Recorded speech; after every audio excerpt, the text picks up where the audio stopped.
तो last lecture में हमने आपको बताया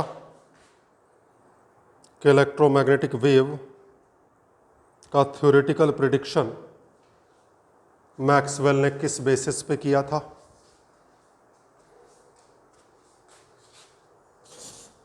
मैक्सवेल ने कौन कौन सी इक्वेशंस यूज़ की थी और उसमें एक इक्वेशन में कौन सा मॉडिफिकेशन किया था। इलेक्ट्रोमैग्नेटिक वेव क्या होती है भी बताया था। डाले heading electromagnetic spectrum. Electromagnetic spectrum, पहले स्पेक्ट्रम शब्द का मतलब समझ लें आप। स्पेक्ट्रम का मतलब होता है वेव्स को अरेंज करना किसी भी ऑर्डर में, चाहे इंक्रीजिंग ऑर्डर ऑफ फ्रीक्वेंसी, चाहे इंक्रीजिंग ऑर्डर ऑफ वेवलेंथ, चाहे decreasing order of frequency, decreasing order of wavelength. ठीक है। तो जो सिस्टमैटिक अरेंजमेंट, जैसे विवग्योर बोलते हैं, विवग्योर भी एक स्पेक्ट्रम है। किसका? लाइट का। सीक्वेंस से अरेंज किया गया है वॉयलेट टू रेड। लिख लो, electromagnetic spectrum is the sequential arrangement of electromagnetic waves in the increasing or decreasing order of frequency, increasing or decreasing order of frequency और वेवलेंथ। तो एक्सरे वो सबसे पहला यहां देखा जरा, gamma rays, X-rays, ultraviolet, light, infrared,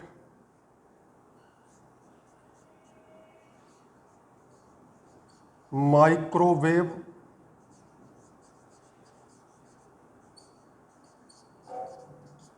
radio wave. Gamma rays, X-rays, ultraviolet, light, infrared, microwave, radio wave. ये है डिक्रीजिंग ऑर्डर ऑफ फ्रीक्वेंसी और इंक्रीजिंग ऑर्डर ऑफ वेवलेंथ। सबसे ज्यादा फ्रीक्वेंसी गामा रेस की, सबसे कम फ्रीक्वेंसी रेडियो वेव की, सबसे कम wavelength gamma rays का, सबसे ज्यादा वेवलेंथ रेडियो वेव का। तो ये समझ में आ गया स्पेक्ट्रम क्या होता है। स्पेक्ट्रम का मतलब होता है उस कैटेगरी की जितनी भी वेव्स हैं उन्हें सीक्वेंस में अरेंज कर दो। ये सीक्वेंस कोई सा भी हो सकता है, इंक्रीजिंग ऑर्डर हो सकता है, डिक्रीजिंग ऑर्डर हो सकता है। ठीक, लिख लो sir.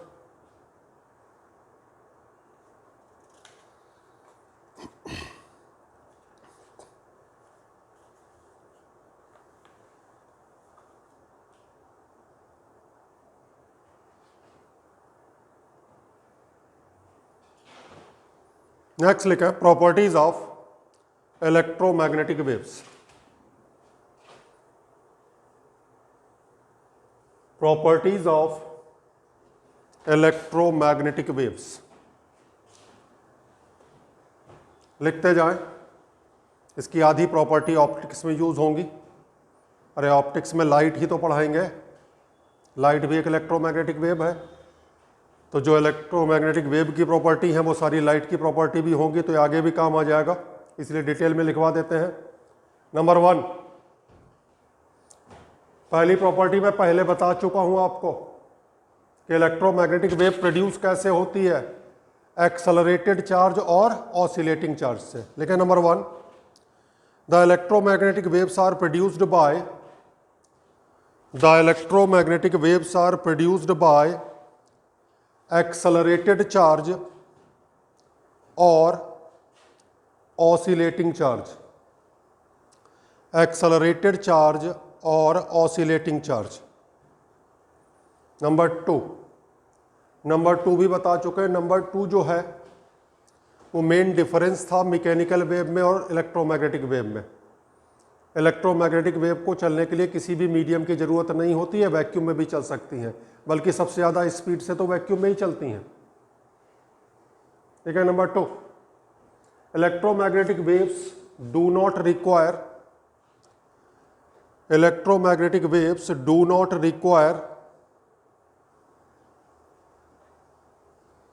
any material medium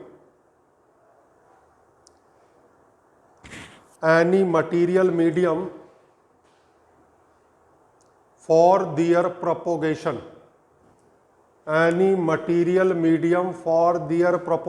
That is, they can travel in vacuum also. Number 3,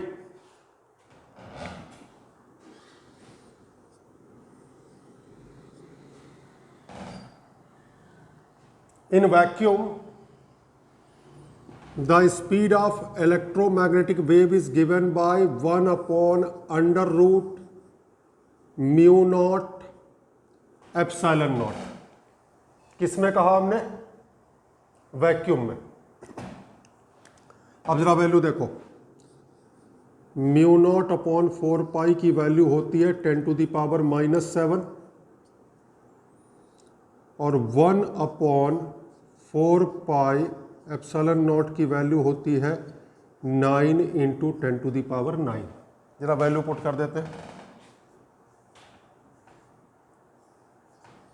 mu naught की वैल्यू हो गई 4 पाई इंटू 10⁻⁻⁷। एप्सिलॉन नॉट की वैल्यू हो गई 1 अपॉन 4 पाई इंटू 10⁹।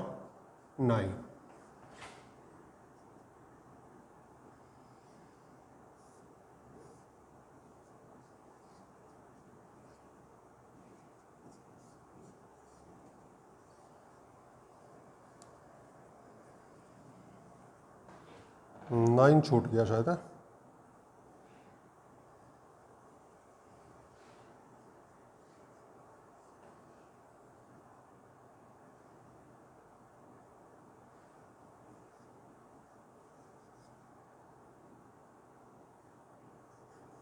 और ये आ गया 3 इंटू 10⁸ मीटर पर सेकेंड। क्या लिखवाया हमने? In vacuum the speed of electromagnetic wave is given by 1 upon under root mu naught epsilon naught, and in a medium it is given by 1 upon under root mu epsilon।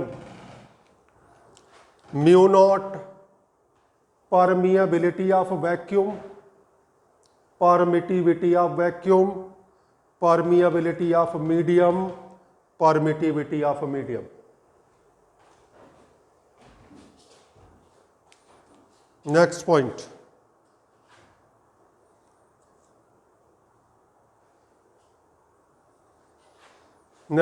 Definition में लिखवा चुका हूं।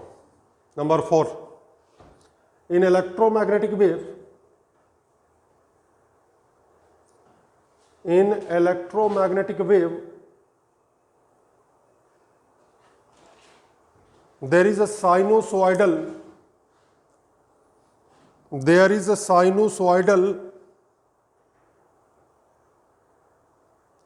variation in both electric and magnetic field vectors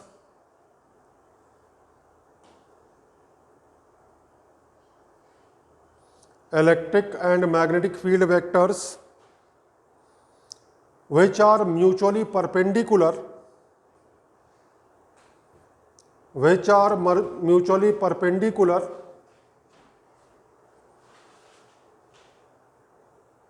and also perpendicular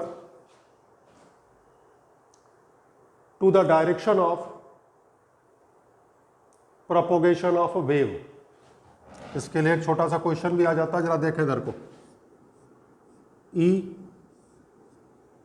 cross B gives the direction of electromagnetic wave। देखो जैसे वो कह दे कि इलेक्ट्रिक वेक्टर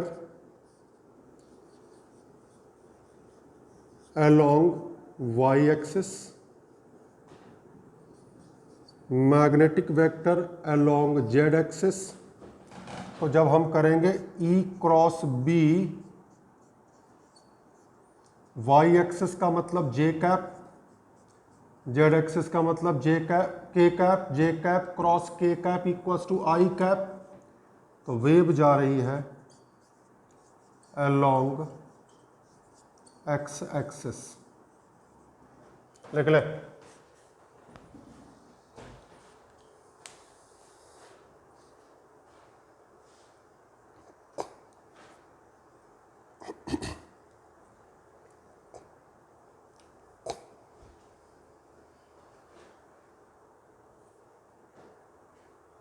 नेक्स्ट, अगला क्वेश्चन पूछा जाता है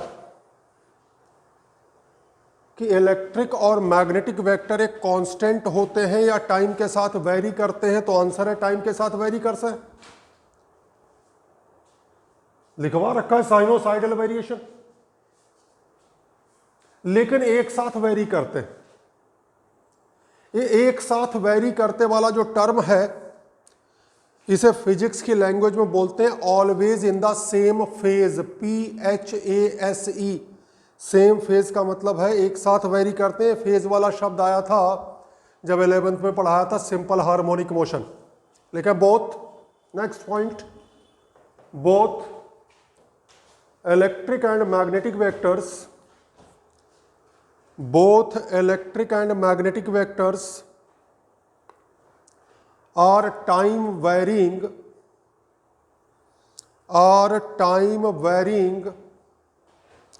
always in the same phase, always in the same phase। Same phase का मतलब एक साथ वेरी करेंगे। such that E naught upon B naught equals to C। Electric vector upon magnetic vector equals to speed of light या speed of electromagnetic wave. लिख ले।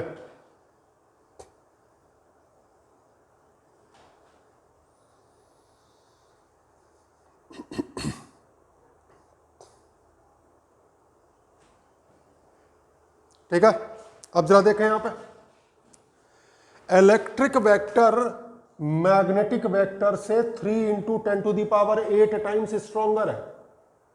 Electric vector magnetic vector से 3 × 10⁸ times stronger है। लेकिन next point, in electromagnetic wave electric vector is much stronger than magnetic vector, much stronger than magnetic vector, and it is responsible, and it is कौन, electric vector is responsible for sensation of vision। कोई भी चीज हमें दिखाई पड़ती है, it is due to electric vector, not the magnetic vector, and it is responsible for sensation of vision। that is why electric vector is also called light vector. Electric vector is also called light vector. Light का मतलब यहां हल्का नहीं है, light का मतलब light है जिससे चीजें दिखाई पड़ती हैं. नेक्स्ट पॉइंट, इलेक्ट्रोमैग्नेटिक वेव जो है वो एनर्जी कैरी करती है, और ये जो एनर्जी है वो इलेक्ट्रिक और मैग्नेटिक वेक्टर में इक्वली डिवाइडेड होती है. लिखा electromagnetic wave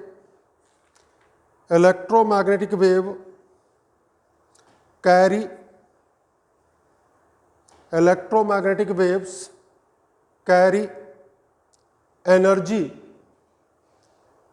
which is equally divided between electric field and magnetic field vectors.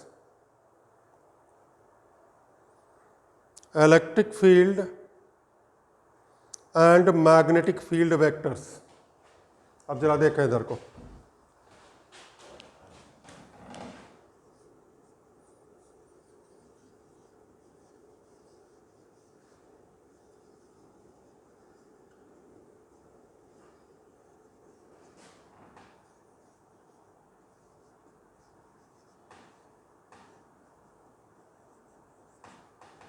इसे लिखा है हमने यू ई, और इसे हम डराइव करवा चुके हैं. कैपेसिटेंस को चेक कर लेना, ½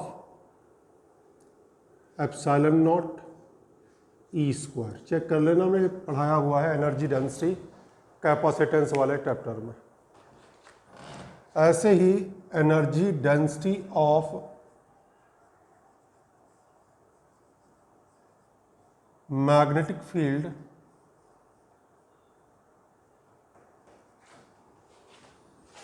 1/2 mu nought B square.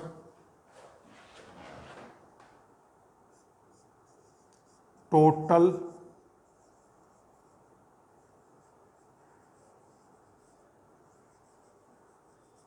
Energy density U ½ epsilon not E square 1/2 mu nought B square. अब इतना हम बता चुके हैं कि दोनों इक्वल हैं.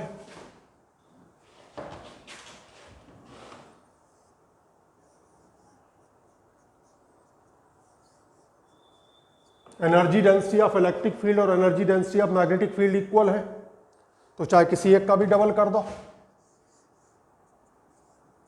एप्सिलॉन नॉट ई स्क्वायर भी लिख सकते हैं.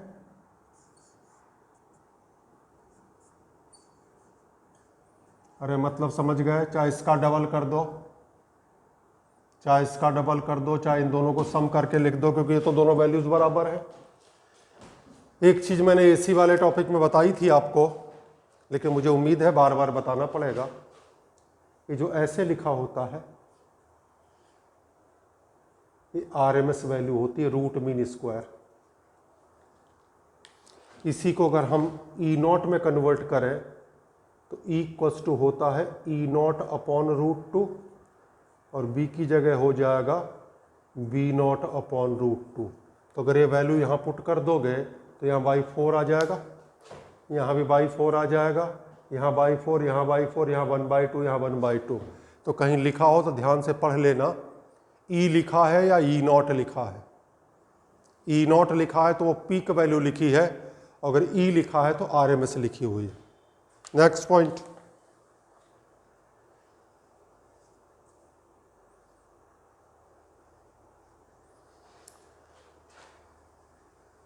अब इलेक्ट्रोमैग्नेटिक वेव तो एनर्जी है,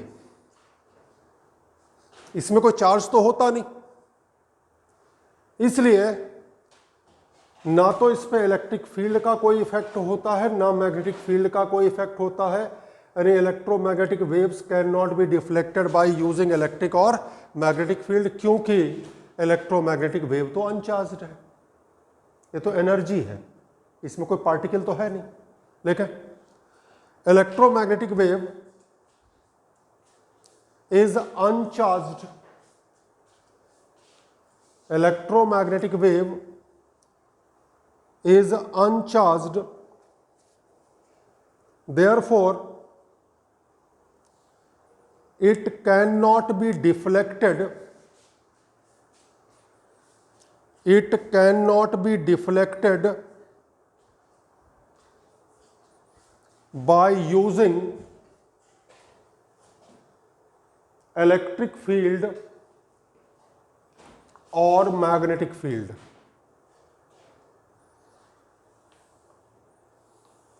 ठीक है जी। Next point,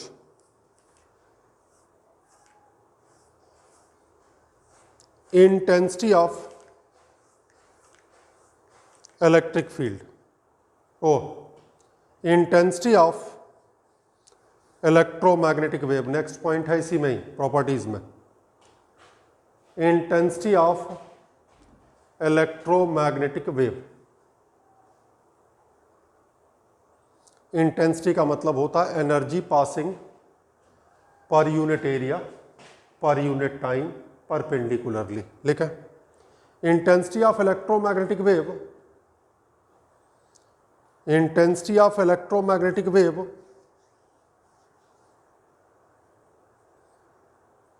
at a point is defined as, at a point is defined as the energy crossing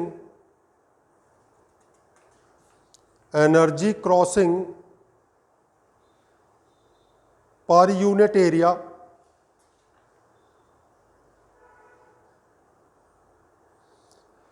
energy crossing per unit area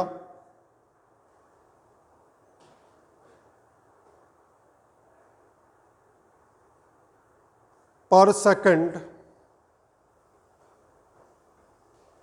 normally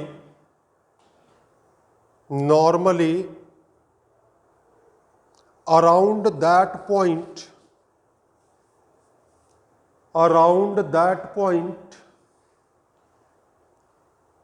during the propagation of electromagnetic wave।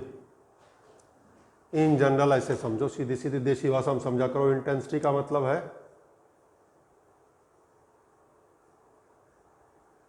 Energy पर unit area per unit time. Energy upon time होता है power, unit हो गया what पर metre square. अब मान लिया तुम्हें इंटेंसिटी निकालनी है, कैसे निकालेंगे? तो देखो एनर्जी डेंसिटी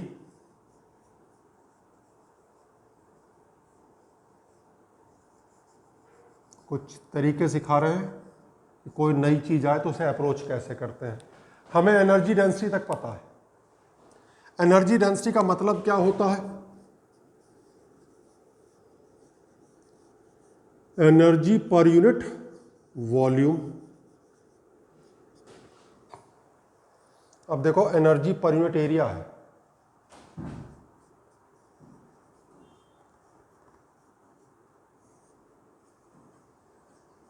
वॉल्यूम होगा एरिया इनटू लेंथ। एनर्जी पर यूनिट एरिया तो मिल गया। अब क्या करते हैं, टाइम से मल्टीप्लाई कर दें, टाइम से डिवाइड कर दें।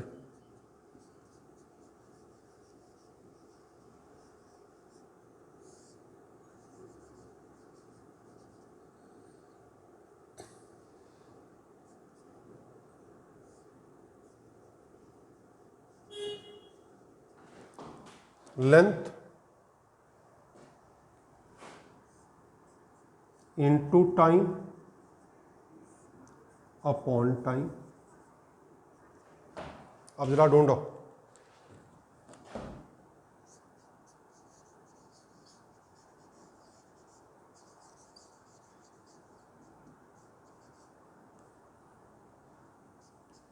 एनर्जी पर unit area per unit time, energy पर unit area per unit time तो इंटेंसिटी हो गया, और लेंथ अपॉन टाइम क्या हो गया, speed.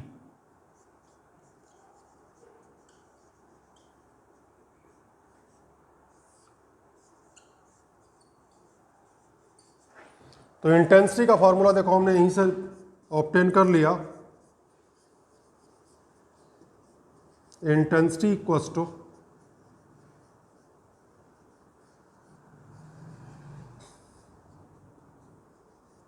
Energy density into speed. चलो फॉर्मूला लिख देते हैं, intensity equals to energy density epsilon not E square C, या 1/μ0 बी स्क्वायर सी, या half epsilon not E square 1/2 B square into C, जो मर्जी लिख दो। ई नॉट लिखना चाहो तो E0/√2 B0/√2 कर दो।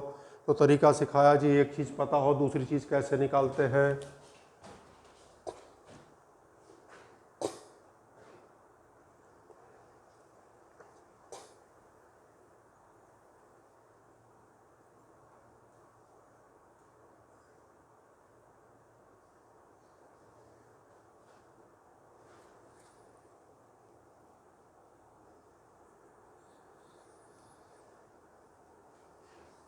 लिखो जल्दी लिखो।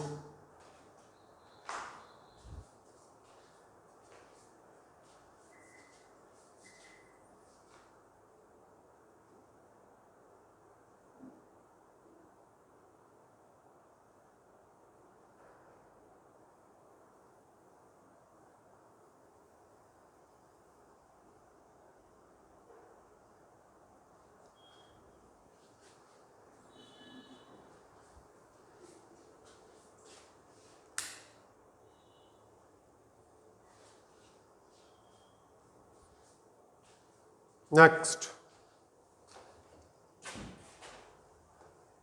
electromagnetic waves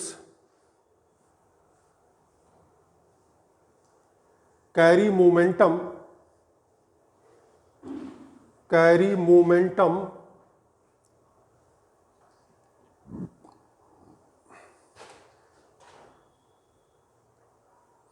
therefore exert radiation pressure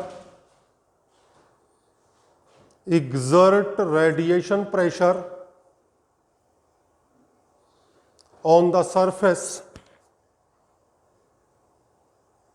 at which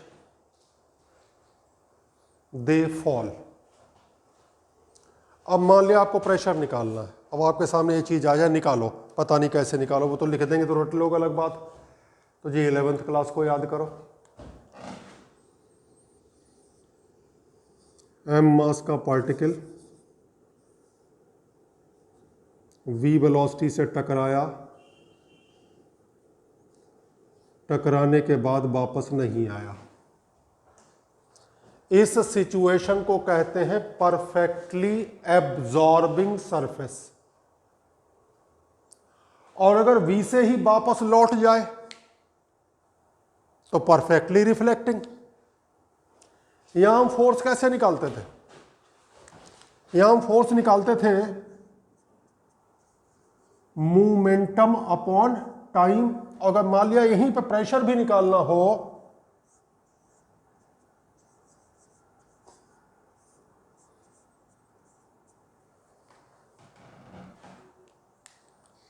यहां तक समझ में आ गई बात।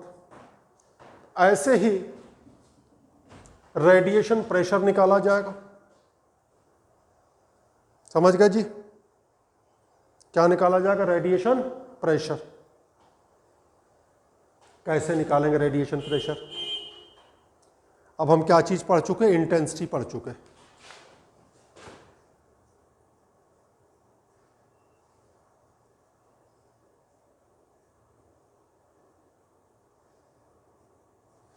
इंटेंसिटी क्या था?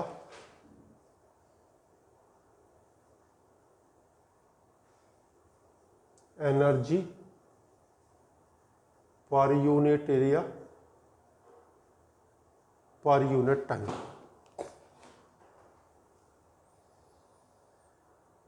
अगर हम इसे स्पीड से डिवाइड कर दें तो ये मोमेंटम बन जाएगा, हालांकि आपको ये बात समझ में एकदम से नहीं आएगी। यही डिफरेंस है रेडिएशन में और पार्टिकल में। रेडिएशन में एनर्जी का फार्मूला होता है E=mc²। तो एनर्जी को अगर हम स्पीड ऑफ लाइट से डिवाइड कर दें तो मोमेंटम आ जाता है। ये चीज जरा थोड़ी सी अलग है, लेकिन आपकी सुनी हुई है E=mc², ऐसा नहीं कि सुना हुआ नहीं है। पार्टिकल में फर्क आ जाता है। पार्टिकल में एनर्जी का फार्मूला 12mv² होता है, जबकि रेडिएशन में एनर्जी का फार्मूला mc² होता है। तो अगर हम इस एनर्जी को c से डिवाइड कर दें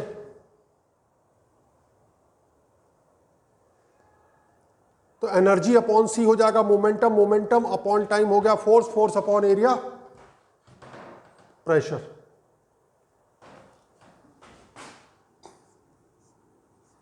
इंटेंसिटी काहे से डिवाइड कर दें? स्पीड्स ऑफ लाइट से। तो ये बन गया मोमेंटम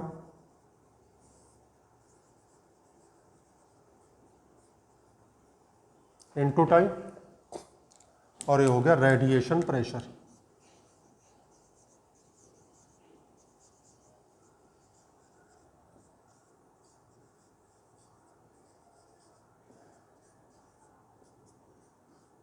I/c। लेकिन हमने किसकी बात करी? परफेक्टली एब्जॉर्बिंग के। इसी में अगर ये V से टकराए और V से वापस आए तो इसे हम क्या कहेंगे? Perfectly reflecting. तब यहां mv की जगह 2mv हो जाएगा। 2I/c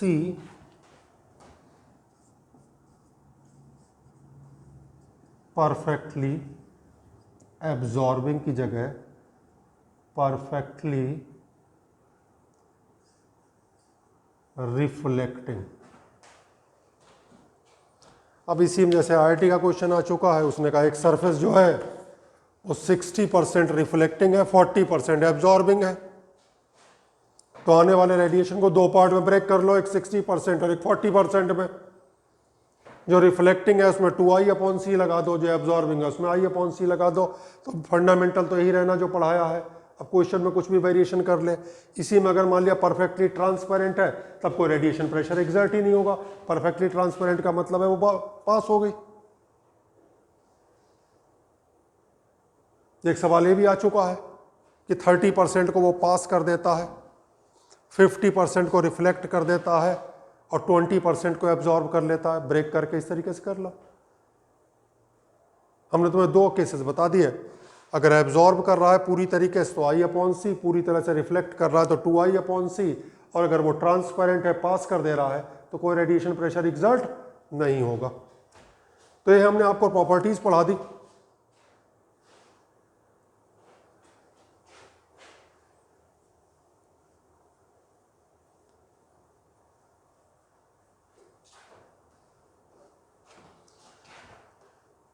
हमने कहा था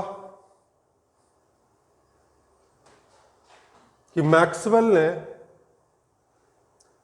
थ्योरेटिकल प्रेडिक्शन किया था कि अगर ऐसा हो तो एक वेव प्रोड्यूस होगी जो बिना मीडियम के चल सकती। उसे नाम दिया गया इलेक्ट्रोमैग्नेटिक वेव।